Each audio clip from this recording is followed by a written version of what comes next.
સ્વામિનારાયણ હરે. પછી શ્રીજી મહારાજ પરમહંસ પ્રત્યે બોલ્યા, જે માહો માહી પ્રશ્ન ઉત્તર કરો. ત્યારે બુધરાનંદ સ્વામીએ પ્રશ્ન પૂછ્યો, જે ભગવાનનો નિશ્ચય થાય છે તે અંતઃકરણમાં થાય છે કે જીવમાં થાય છે?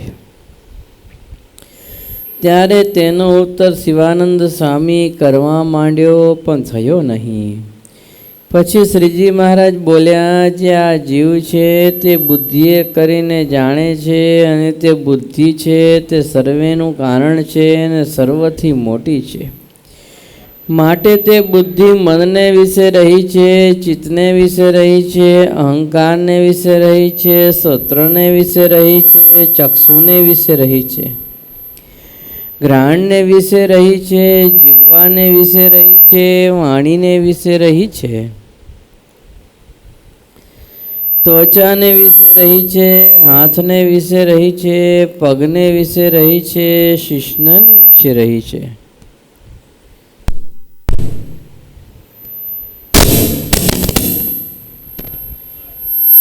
ગુદાને વિશે રહી છે. એવી રીતે બુદ્ધિ જે તે નખથી શિખા પર્યંત આ શરીરને વિશે વ્યાપીને રહી છે, અને તે બુદ્ધિને વિશે જીવ રહ્યો છે, પણ તે જીવ જણાતો નથી, એકલી બુદ્ધિ જણાય છે. ત્યાં દ્રષ્ટાંત છે, જેમ અગ્નિની જ્વાળા ઘટે છે અને વધે છે, તે વાયુએ કરીને વધે છે ને ઘટે છે, અને તે અગ્નિની જ્વાળા વધતી ઘટતી જણાય છે, પણ વાયુ જણાતો નથી. અને જેમ અગ્નિને લઈને છાણામાં મૂકીએ ને તે છાણામાં સળગવા માંડે, તેને લઈને જ્યાં વાયુ ન હોય ત્યાં મૂકીએ તે ધુમાડો ઊંચો ચડવા માંડે. તે ધુમાડો જો ઊંચો ચડતો જણાય છે, પણ તેમાં વાયુ જણાતો નથી. અને જેમ આકાશને વિશે વાદળા ચાલે છે, તે વાયુએ કરીને ચાલે છે, તે વાદળા ચાલતા જણાય છે, પણ તેમાં રહ્યો એવો જે વાયુ જણાતો નથી. તેમ જ્વાળા, ધુમાડો અને વાદળા તેને ઠેકાણે બુદ્ધિ જાણવી, અને વાયુના ઠેકાણે જીવ જાણવો. તે જીવ કેવો છે? તો બુદ્ધિએ કર્યો જે નિશ્ચય તેને જાણે છે, અને તે બુદ્ધિમાં નિશ્ચયની વિગતિનો કરનારો જે બ્રહ્મા તેને પણ જાણે છે, અને મનના સંકલ્પને જાણે છે, અને તે મનના સંકલ્પની વિગતિનો કરનારો જે ચંદ્રમા તેને પણ જાણે છે, અને ચિત્તના ચિંતવનને જાણે છે, અને ચિત્તના ચિંતવનની વિગતિ કરનારો જે વાસુદેવ તેને પણ જાણે છે, અને અહંકારની અહમમતિને જાણે છે, અને તે અહમમતિની વિગતિના કરનારા જે રુદ્ર તેને પણ જાણે છે. એવી રીતે જે 4 અંતકરણ ને 10 ઇન્દ્રિયો તેના જે વિષય ને તે વિષયની વિગતિના કરનારા જે દેવતા અને સર્વેને એક કાળ વચ્ચીને જાણે છે, એવો જે જીવ, તે જીવ જે તે એક દેશસ્થ જણાય છે, અને બરછીની અણી જેવો તીખો જણાય છે, અને અતિશય સૂક્ષ્મ જણાય છે. તે બુદ્ધિએ સહિત છે, માટે એવો સૂક્ષ્મ જણાય છે. પણ જ્યારે જીવને દેહ, ઇન્દ્રિયો, અંતકરણ, દેવતા અને વિષય તેના પ્રકાશકપણે જાણીએ, ત્યારે તો જીવ બહુ મોટો જણાય છે અને વ્યાપક જણાય છે. તે બુદ્ધિએ રહિત છે, અને અનુમાને કરીને જણાય છે, પણ સાક્ષાત્કાર નથી જણાતો. ત્યાં દ્રષ્ટાંત છે, જેમ કોઈક 10 મણની તલવાર હોય તે જોઈને માણસ અનુમાન કરે જે આ તલવારનો ઉપાડનારો બહુ મોટો હશે. તેમ સર્વે દેહ, ઇન્દ્રિયાદિકને અંતકાળે પ્રકાશે છે, માટે જીવ બહુ મોટો છે, એવી રીતે અનુમાને કરીને જણાય છે. એવી રીતે શ્રીજી મહારાજે ઉત્તર કર્યો. સહજાનંદ સ્વામી મહારાજની જય. બુધરાનંદ સ્વામીનો પ્રશ્ન છે, ભગવાનનો નિશ્ચય અંતકરણમાં થાય કે જીવમાં થાય? શિવાનંદ સ્વામીએ પ્રયત્ન કર્યો ઉત્તર કરવાનો, પણ યથાર્થ ઉત્તર ન થયો. ત્યારે શ્રીજી મહારાજે કહ્યું કે આ બુદ્ધિ છે તે સર્વેને જાણે છે, સર્વેનું કારણ છે, દરેકથી મોટી છે. અને બુદ્ધિ મનને વિશે રહી છે, ચિત્તને વિશે રહી છે. અહંકાર, ક્ષત્ર, ચક્ષુ, જ્ઞાન, જીવવા, વાણી, ત્વચા, હાથ, પગ, શિશ્ન, ઉદા, એવી રીતે 5 જ્ઞાનેન્દ્રિય, 5 કર્મેન્દ્રિય અને ચિત્ત, અહંકાર, મન, આ સર્વેને વિશે બુદ્ધિ રહી છે. એટલે આ સાબિત કરવા માટે શ્રીજી મહારાજ સરસ મજાનો દ્રષ્ટાંત આપે છે. જો જ્યારે કોઈ વાતનો સિદ્ધાંત સમજાવવો હોય ને ત્યારે એને સમજાવવા માટે દ્રષ્ટાંત આપવું પડે. ક્યારેક સિદ્ધાંત એવા કઠિન હોય છે કે સામેવાળાના મનની અંદર ઉતરતા નથી, એના માઇન્ડમાં ફિટ થતા નથી, એને યથાર્થ સમજી શકતા નથી. એટલે યથાર્થ વાતને સમજી શકે એના માટે દ્રષ્ટાંત આપવા પડતા હોય છે. ઘણીવાર કોઈ વક્તા હોય તો લૌકિક દ્રષ્ટાંત આપતા હોય, આ લોકને દ્રષ્ટાંત આપતા હોય છે. ઘણા ઐતિહાસિક દ્રષ્ટાંત આપતા હોય, ઘણા અકબર બિરબલવાળી વાતોને દ્રષ્ટાંતો આપતા હોય. આ બધા દ્રષ્ટાંત આપવાનું કારણ શું છે કે સિદ્ધાંત વાતને સમજી શકાય કે આ વાત આમ નહીં ને આમ છે. વાત યથાર્થ સમજવામાં આવે ને તો જ વ્યક્તિને ખ્યાલ આવે, તો જ્ઞાન થાય પદાર્થનું, વસ્તુનું, વાતનું, મિત્ર જ્ઞાન થાય. એટલે મહારાજ દ્રષ્ટાંત આપે છે વાતને સંપૂર્ણપણે સમજાય તેના માટે.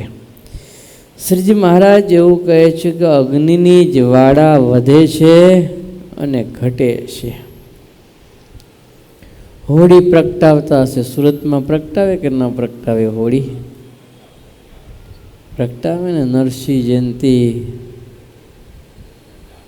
હોળી પ્રગટાવે. જો તે હોળી જ્યારે પ્રગટે ને,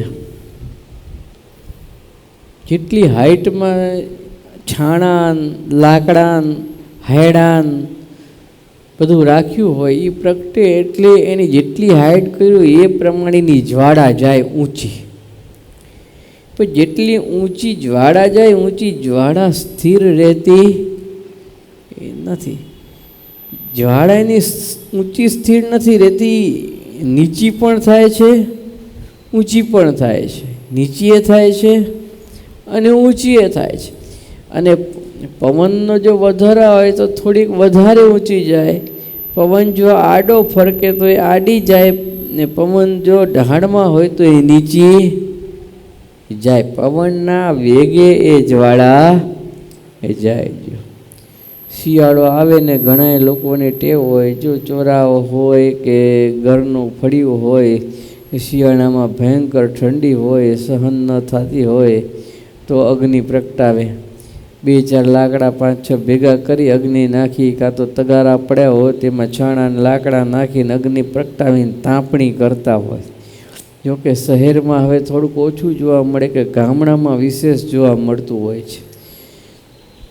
5-7 જણા ભેગા થઈને બધા તાપણી કરતા હોય. તો એ તાપણી કરતા હોય એમાં પણ તમે જો જ્યારે અગ્નિ પ્રગટાવે ત્યારે એ જ્વાળા સળંગ જાતી હોતી નથી. એ જેવો વાયુ હોય એ પ્રમાણે ઊંચી જ્વાળા જાય ને જેવું ઘટ હોય એ પ્રમાણે નીચી જાય. એટલે શ્રીજી મહારાજ કહે છે કે અગ્નિની જ્વાળા ઘટે છે અને વધે છે, તે વાયુએ કરીને વધે છે ને વાયુએ કરીને ઘટે છે.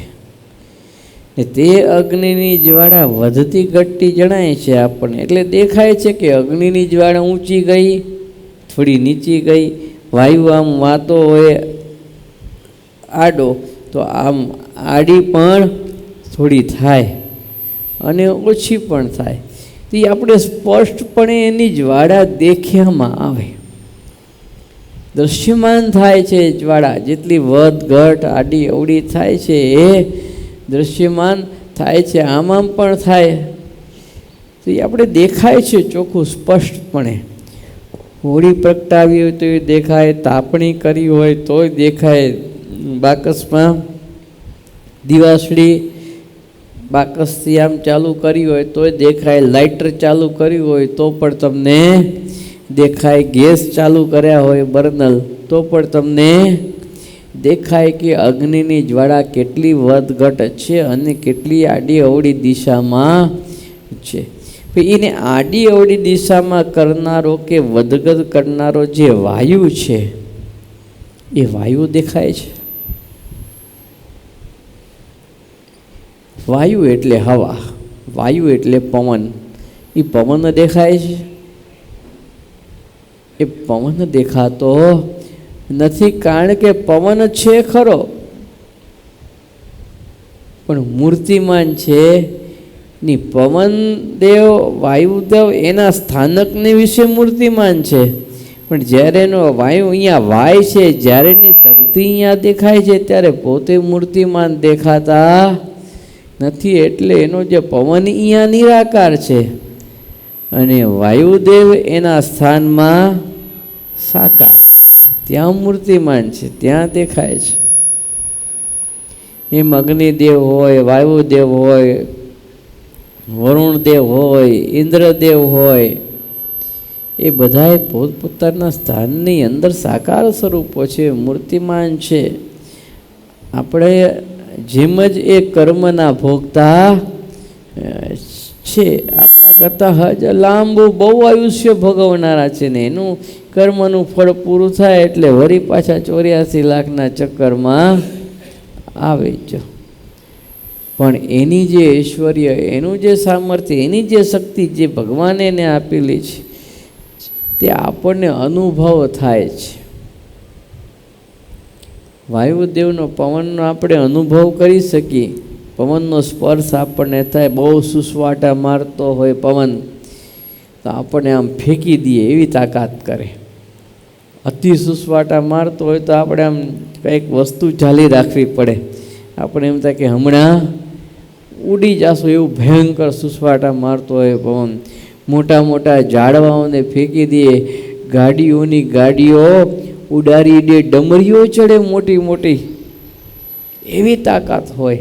પણ આપણે આમ જોવું હોય તો એ ડમરી આમ દેખાય, પણ જે ભયંકર વાયુ વાય છે, જે ભયંકર પવન વાય છે એ પવન દેખાય છે?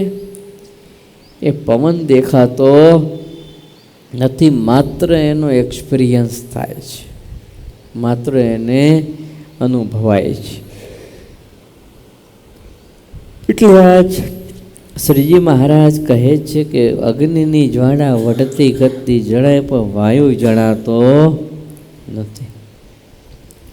આગળ મહારાજ કહે છે અગ્નિને લઈને છાણામાં મૂકીએ ને તે છાણામાં સળગવા માંડે, તેને લઈને જ્યાં વાયુ ન હોય ત્યાં મૂકીએ તો ધુમાડો ઊંચો ચડવા માંડે.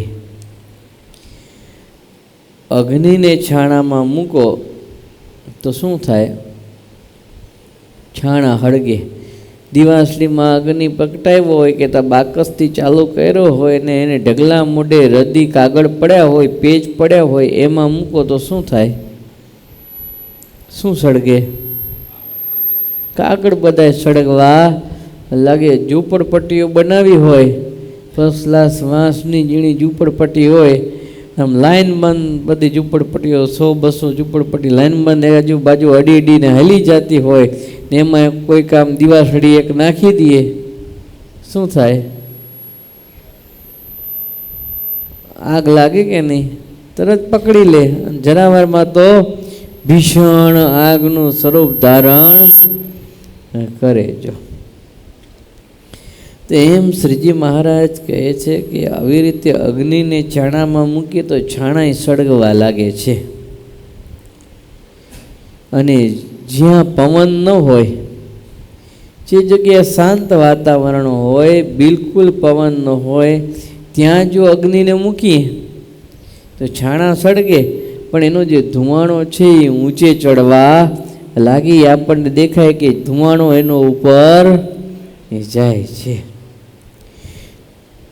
એ ધુમાડો ઉપર જાય છે પણ એના જોડે જે વાયુ છે જે ધુમાડાને ઉપર ખેંચી જાય છે એ વાયુ આપણને દેખાય છે.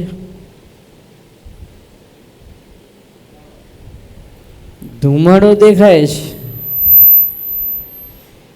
પણ વાયુ દેખાય છે એ વાયુ દેખાતો નથી. શ્રીજી મહારાજ કે આકાશ છે. ગઈકાલે રાત્રિનું જે વાતાવરણ તમે જો, રાત્રિને વિશે વાતાવરણ કેવું હતું કે જાણે હમણાં વરસાદ થશે એવું વાતાવરણ હતું. અને વાદળા તમે જો ચાલતા હતા, આ સાઈડ દિશામાં વાદળા જતા હતા. એમ શ્રીજી મહારાજ કે આકાશને વિશે વાદળા ચાલે છે. આકાશમાં તમે ઘણી વખત જોતા હશે વાદળા જતા જણાય તમને.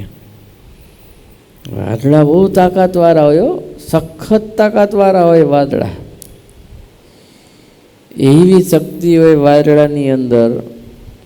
હોય પાછા કેવા કે આમ વાયુરૂપ વાદળા હોય. કેવા હોય? વાયુરૂપ વાદળા હોય. પ્લેન નીકળતું હોય તો જો નીકળી જાય, અમુક વાદળામાં જો ઘન સપાટી હોય ને જોરદાર જો આમ અથડાય પ્લેન જોડે તો પૂરું પ્લેન ક્રશ થઈ જાય અને અંદર બેસવાવાળા બધા જય સ્વામી નારાયણ. એટલે આ બધા તાકાતવાળા વાદળા એને પણ ચલાવે કોણ છે?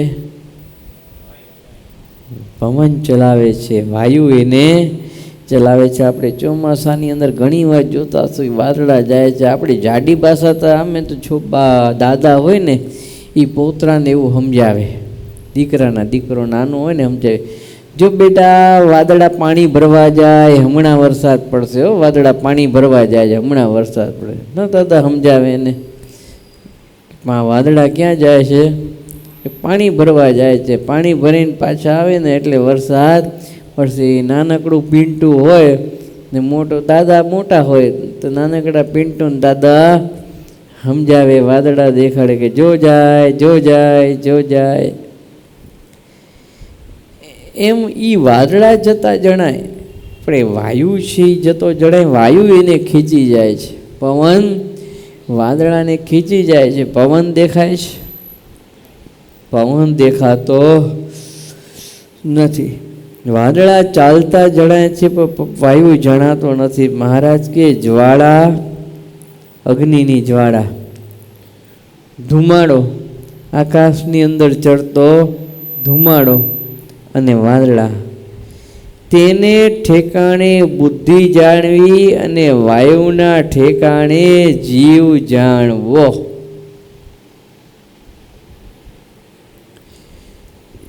જ્વાળા દેખાય છે, ધુમાડો દેખાય છે, વાદળા જતા દેખાય છે. એમ એની જગ્યાએ મહારાજ કે બુદ્ધિ છે.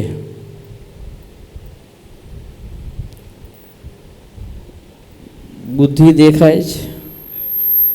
તો જ્વાળા ને ધુમાડા ને વાદળા તો દેખાય છે. મહારાજ એવું કહે છે કે એને ઠેકાણે બુદ્ધિ જાણવી ને વાયુના ઠેકાણે જીવ જાણવું.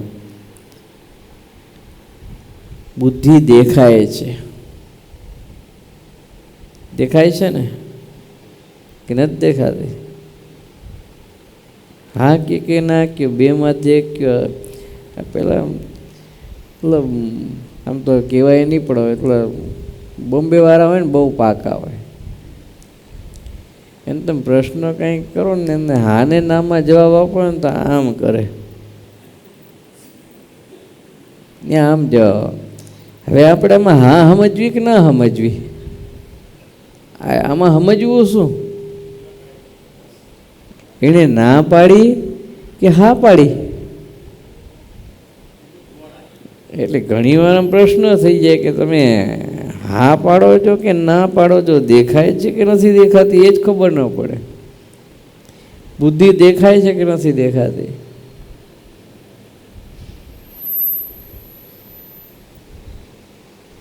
આપો જવાબ. દેખાય છે કે નથી દેખાતી?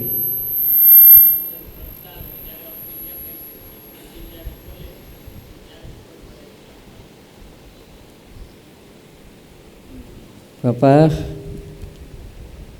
દેખાય બુદ્ધિ કે નહીં? કાર્ય દ્વારા બુદ્ધિ દેખાય છે. નિર્ણય શક્તિ આપણે લઈએ છીએ તે નિર્ણય શક્તિ દ્વારા બુદ્ધિ આપણને દેખાય છે. ત્યારે આપણે એ જે નિર્ણય લીધેલો છે, કાર્ય કરવાની કુશળતા છે, એ જોઈને આપણે એમ નક્કી કરીએ કે આ કેટલો બુદ્ધિવાળો પુરુષ હશે, આમાં કેટલી બુદ્ધિ છે. આણે એવો નિર્ણય લીધો એમ નથી કહેતા કે સરસ નિર્ણય લીધો, પણ સારો નિર્ણય લીધો, પણ આ કેટલો બુદ્ધિશાળી વ્યક્તિ છે, આમાં આટલી કાર્ય કુશળતા છે, એમાં બુદ્ધિ કેટલી બધી હશે. એમ એને બુદ્ધિ દેખાણી. તે કાર્ય કુશળતા દ્વારા બુદ્ધિ દેખાય, નિર્ણય દ્વારા બુદ્ધિ દેખાય. જો એટલે તો આપણે ઘણાને કેમ કહીએ છીએ બુદ્ધિનો છાંટોય નથી, તો આપણે કેમ ખબર પડી બુદ્ધિનો છાંટોય નથી? બુદ્ધિ ન દેખાણી તો આપણે ખબર પડે કે આમાં દેખાણી જ નહીં, એટલે આપણે કહીએ ને બુદ્ધિનો છાંટો છે નહીં. ઘણીવાર આપણે કહેતા હોઈએ કે આ બુદ્ધિ વગરનો છે, તો કઈ રીતે કહીએ? એનું વર્તન જોઈને કહીએ, એની ક્રિયા જોઈને કહીએ. હાલતા ગાંડા કાઢતો હોય બધા એની પાસે, તો આપણે તો કહેતા આ હારો બુદ્ધિ વગરનો આવો ને આવો હાવ, કાંઈ શીખ્યો નહીં, ડબુનો ઢજ રહ્યો હાવ. 1000 વાર સમજાવ્યું, 1000 વાર કીધું, 1000 વાર શીખડાવ્યું તોય શીખ્યો નહીં, હાવ બુદ્ધિ વગરનો, જે ઉપડો માળ જ ખાલી છે આનો. નથી કહેતા? એ શું દેખાડું આપણને? બુદ્ધિ દેખાણી. જો એમ જ્વાળા, ધુમાડો અને વાદળા, આને ઠેકાણે બુદ્ધિ છે. આપણને જ્વાળા દેખાય, વાદળા દેખાય ને ધુમાડો દેખાય, એમ બુદ્ધિ દેખાય છે. પણ વાયુના ઠેકાણે મહારાજ કહે છે જીવ રહ્યો છે, એટલે વાયુ દેખાય છે? વાયુ દેખાતો નથી. વાયુનો માત્ર અનુભવ થાય છે, વાયુનો સ્પર્શ થાય છે, પણ આપણે વાયુને પકડવા જઈએ પકડાય? પકડાય છે? નથી પકડાતો, કારણ કે મૂર્તિમાન નથી. મૂર્તિમાન ન હોય એ દ્રશ્યમાન હોય નહીં. જે નિરાકાર હોય ક્યારે દ્રશ્યમાન ન હોય, ને જે સાકાર હોય એ હંમેશા દ્રશ્યમાન હોય. એનો સ્પર્શ કરી શકો, એને જોઈ શકો.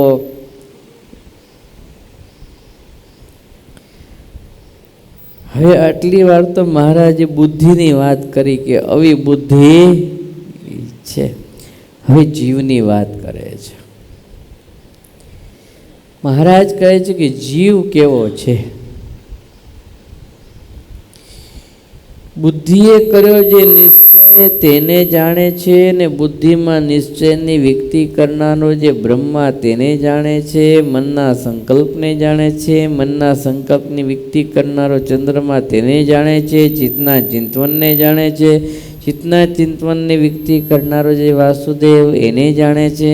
અહંકારની અહમમતીને જાણે છે, ને અહમમતીની વ્યક્તિ કરનાર જે રુદ્ર તેને જાણે છે. ને એવી રીતે જે 4 અંતકરણ ને 10 ઇન્દ્રિય તેને પણ જાણે છે. ને તેના જે વિષય તે વિષયની વ્યક્તિ કરનાર જે દેવતા એ સર્વેને એક કડા વિછીન જાણે છે. જીવ એવો છે. મન, બુદ્ધિ, ચિત્ત અને અહંકાર, દરેક 4 જીવ સારી રીતે ઓળખે છે. જીવ સારી રીતે ઓળખે છે. ને એના દેવતા એને પણ જાણે છે, એને પણ ઓળખે છે જીવ. અને પાછો કેવો છે? તે એક દેશસ્થ છે. કેવો છે? એક દેશસ્થ, તે હૃદય રૂપી એક સ્થાનની અંદર રહેલો. એટલે તો આપણે કહીએ છીએ ને ઘરમાં ઘર, એમાં બેઠા દામોદર. ઘર એટલે શરીર, ઘરની અંદર ઘર એટલે હૃદય, હૃદયની અંદર ઘર એટલે હૃદયની અંદર ઘર એટલે હૃદયની અંદર ઘર એટલે આત્મા, અને આત્માની વિશે રહેલા પરમાત્મા. એટલે આપણે કે ઘરમાં ઘર, એમાં બેઠા દામોદર. આ બધું છે ને ગેડિયા લઈ આવ્યા છે, આ બધું વડીલો બધું લાવ્યા છે. આવું કે શાસ્ત્રમાં લખ્યું હોય ને, ઘરમાં ઘર ને એમાં બેઠા દામોદર ને, આવું શાસ્ત્રમાં હોય નહીં, પણ આ બધું વડીલો લાવ્યા છે. ગામડાના વડીલો હોય ને આવતા, એને ઓખા કીએ શું કે એવા બધાએ ઓખા કંઈક લઈ આવે, એવા વાક્ય કંઈક લઈ આવે ને, એવા વાક્ય લાવે ને સામેવાળાના માઇન્ડમાં ઉતરી જાય, સીધા ફટાકે બેસી જ જાય. એના જૂનવાણી જે વાક્યો, જૂનવાણી ઢબ હોય ને, એ સીધી બેસી જાય. અત્યારના બધા ભણેલા ગળેલા બહુ બધા વિદ્વાન હોય ને, એટલે ઇંગ્લિશમાં બોલે ને સંસ્કૃતમાં બોલે ને, એકદમ લીંધી શબ્દોથી બોલે ને સમજાવે, 1-2 કલાકના પ્રવચનો આપે, પણ હરામ જો સામેવાળાના માઇન્ડમાં ઉતર્યું હોય તો. એટલે અમુક વાર જાડી ભાષાના શબ્દો ઘણા કામ કરી જતા હોય છે. તો ઘણી વાર ભણેલ કોઈ વિદ્વાન માણસ હોય તો એના શબ્દો પણ ઘણા કામ કરી જતા હોય છે. તો આમ મન, બુદ્ધિ, ચિત્ત અને અહંકાર એને પણ જીવ જાણે છે, એના દેવતાને પણ જાણે છે. એક કડા વિચ્છિન્ન એટલે એક જ સમય બધાને જાણે છે, અને હૃદયરૂપી એક સ્થાનની અંદર રહેલો છે, એટલે એક દેશસ્થ છે. અને પાછો કેવો છે તો બરછીની અણી જેવો તીખો જણાય ને અતિ સૂક્ષ્મ જણાય છે. બરછીની અણી કેવી હોય? બરછી કોને જોઈ છે એ કયો પેલા? બરછી કેવી હોય? આગળ આટલી અણી આવે ઝીણી, અને એને આમ ઉપાડવાની હોય, આમ હાથમાં લાકડી જેવી હોય, એકદમ લાકડી જેવી લાંબી હોય, અને આગળ એની અણી હોય, ને એને આમ હાથમાં પકડીને દોડવાનું હોય, ને દોડીને આમાં ઘા કરે ને એ બહુ દૂર જાય. અને કોઈ ખરો બરછી ફેંકનારો હોય ને, યુદ્ધનું ચાલુ હોય ને, યુદ્ધની અંદર એ ગમે ત્યાં ઘા કરે, જેવી રીતે ઘા કર્યો હોય ને એ નિશાને જ બરફી જઈને પેલાને લાગે. આ બરછી ઘણામાં લાગે કે છાતીમાં લાગે ને માથામાં એ લાગે, માણસનું મૃત્યુ થાય, હાથમાં એ લાગે. બરછી જ્યાં નિશાન લીધો હોય ત્યાં જઈને લાગે. સોયની અણી કેવી હોય? સોયની અણી. એમ શ્રીજી મહારાજ કહે છે કે જીવ છે બરછીની અણી જેવો છે, એકદમ ઝીણો, તીખો છે. કેવો છે? તીખો. બરછીની અણી જેવો તીખો જીવ જણાય છે. એવું મહારાજે કીધું કે જીવ તીખો છે. મીઠો હોય તો વાંધો ના આવે, તીખો છે જીવ. એટલે તો માયામાં ફસાય છે. જલ્દી સાધુ સંતોની વાતમાં વ્યક્તિ આવતા નથી. વારંવાર માયામાં ફસાઈને દુઃખી થાય છે. એનું કારણ આ છે કે જીવ થોડો તીખો છે. આપણે નથી કહેતા હારા જરાક તીખા છે, હો ધ્યાન રાખજો. આની આઈટમ જોરદાર છે પણ તીખી છે. આઈટમ છે જોરદાર પણ હારી તીખી છે. એટલે આપણે કંઈક હારા જરાક ધ્યાન રાખજો, તીખા બહુ છે. સ્વભાવ એવો હોય ને એટલે પાસે જવામાં ધ્યાન રાખવી પડે, વિચાર કરવો પડે કે કઈ રીતે બોલવું જેથી આપણું કામ થાય ને વાંધો આવે નહીં, એ વિચારીને બોલવું પડે એની પાસે. એમ જીવ તીખો છે. અને શ્રીજી મહારાજ કહે છે કે અતિશય સૂક્ષ્મ જણાય છે. અતિશય સૂક્ષ્મ, અતિ સૂક્ષ્મ, સૂક્ષ્મ નહીં અતિ સૂક્ષ્મ, સૂક્ષ્મ થકી સૂક્ષ્મ.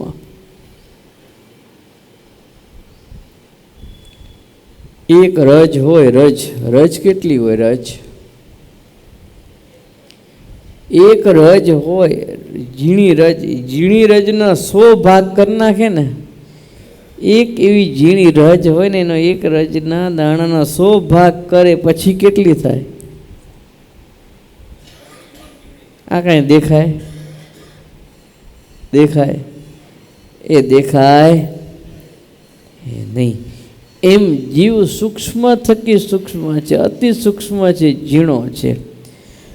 અને પાછો કેવો છે તો દેહ, ઇન્દ્રિયો, અંતકરણ, દેવતા ને વિષય તેના પ્રકાશક પડીને જાણીએ ત્યારે જીવ બહુ મોટો દેખાય. જો આને અવાજ કરે ને એવી રીતે જીવ બહુ મોટો દેખાય જાય. આ જીવ અવાજ બહુ કરે છે, સમજ્યા તમે? કારણ કે એને ખબર છે, જેને એમ કહું તો હું મોટો છું, એ અવાજ જાજો કરે. જેમ માને કે આઈ એમ સમથિંગ, એ અવાજ જાજો કરે. પણ જેમ સમજતો હોય ને આઈ એમ નથિંગ, એ અવાજ જ ન કરે. એને અવાજ કરવાનો આવતો જ નથી. પણ જે બોલે કે હું મોટો છું એ અવાજ કરે. એમ જીવ એવો છે. જ્યારે શરીર, ઇન્દ્રિય, અંતકરણ, એના દેવતા, પંચવિષય આ બધાને જ્યારે પ્રકાશ કરે છે, કાર્યરત કરે છે, ત્યારે એ વ્યાપક દેખાય, આખા શરીરમાં ફેલાયેલો દેખાય, આખા શરીરની અંદર. અને તે ટાઈમે બહુ મોટો જણાય, વ્યાપક જણાય, પણ બુદ્ધિએ રહિત જણાય. કેવો દેખાય? બુદ્ધિએ રહિત છે. અનુમાને કરીને જણાય છે કે આપણે અનુમાન છે કે જીવ અહીંયા હશે, આખા શરીરમાં ફેલાય. ત્યારે આપણે એમ કહી શકીએ પગમાં છે, હાથળમાં છે, હાથમાં છે, કોણીમાં છે, ગળામાંથી ઉદરમાં છે, મસ્તકમાં છે કે કાનમાં છે, બધુંય કાર્યરત છે. તો જીવ ક્યાં છે? જીવની શક્તિ આખા શરીરમાં ફેલાયેલી છે. એટલે શક્તિ દ્વારા એ વ્યાપક છે ને અનુમાનને કરીને જણાય છે. પણ સાક્ષાત્કાર થતો એટલે પ્રત્યક્ષ દેખાતો નથી. એમ પાછું મારે જે દ્રષ્ટાંત આપ્યું કે કોઈ 10 મણની તલવાર હોય, 10 મણની તલવાર, અને એ જોઈને માણસ અનુમાન કરે. આ તલવાર જોઈને એવું અનુમાન કરે કે આનો ઉપાડનારો બહુ તાકાતવાળો, બહુ મોટો હશે. એમ તલવાર જોઈને એમ થાય કે હારો ઉપાડનારો કંઈક જોરદાર હોવો જોઈએ, બીજા કોઈ માણસનું કામ છે એ નહીં. તેમ શરીર અને ઇન્દ્રિય અને એક કાળે એક સાથે બધી ઇન્દ્રિય, શરીર એને પ્રકાશમાન થાય એટલે જીવ બહુ મોટો કહેવાય, આખા શરીરને પ્રકાશ કરે. એવી રીતે મહારાજ કે જીવ અનુમાને કરીને જણાય છે. આ રીતે મહારાજે બુધરાનંદ સ્વામીના પ્રશ્નનો ઉત્તર કર્યો. સહજાનંદ સ્વામી મહારાજની જય. શ્રીપતિમ શ્રીધરમ સર્વદેવેશ્વરમ ભક્તિધર્માત્મજમ હમ હરિમ માધવમ કેશવમ કામદમ કારણમ શ્રી સ્વામિનારાયણમ નીલકંઠમ ભજે. સહજાનંદ સ્વામી મહારાજની જય. સ્વામિનારાયણ ભગવાનની જય.